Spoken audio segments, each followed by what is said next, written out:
So that's how I do it with numbers, but just like when we did it with operations, we're going to have times that have x's.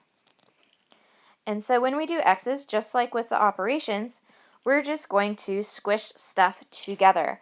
What's really important in these is parentheses, and my rules about domain have not changed. So just a reminder, our rules about domain is if we have square roots, x's in the denominator, or logarithms, which you don't even know what they are yet, those are the only times I have domain issues. So let's look at this, reminding you that my first step that I like to do is rewriting with, I'm just going to call it the onion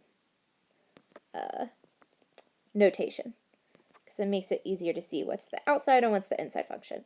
So this is g of h of x.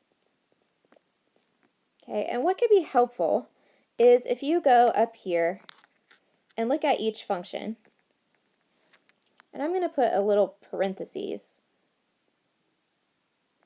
around the x in each equation. So wherever x is,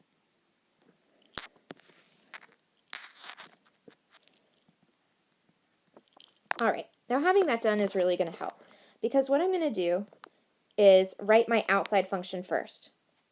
So my outside function here is g, and I'm going to write a really exaggerated parentheses where I see an x.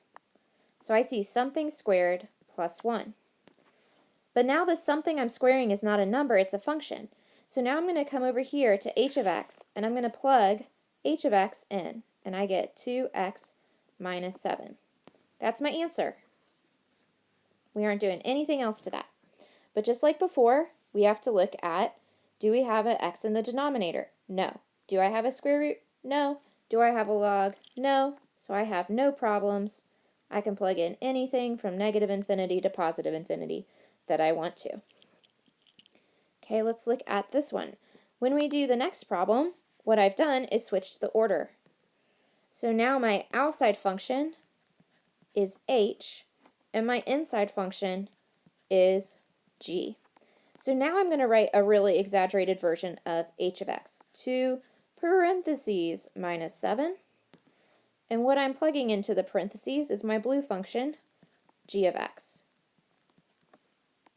Stop. You're done. Look, that's my final answer, but I have to see if I can plug in whatever I want for x. Well, I have no denominator, no square root, no log, no problems.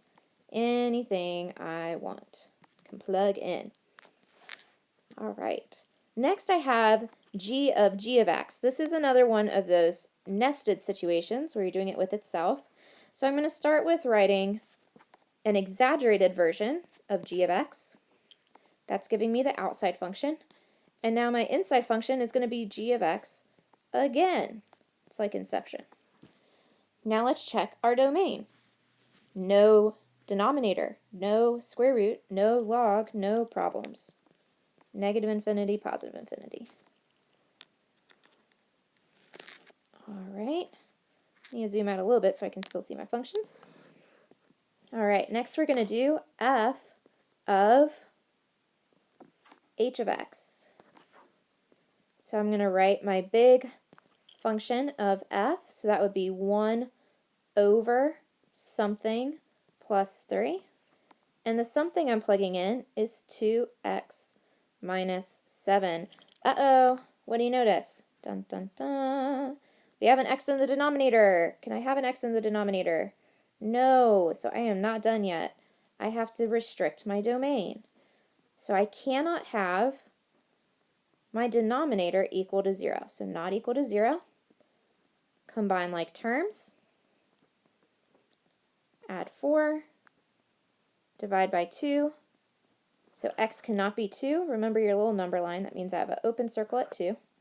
So my domain is negative infinity to 2, union 2 to positive infinity. Anything in the world but 2. Okay, let's try doing f of g of x. So my outside function is my red function. Okay, so I said 1 over something plus 3. The something I'm plugging in is x squared plus 1.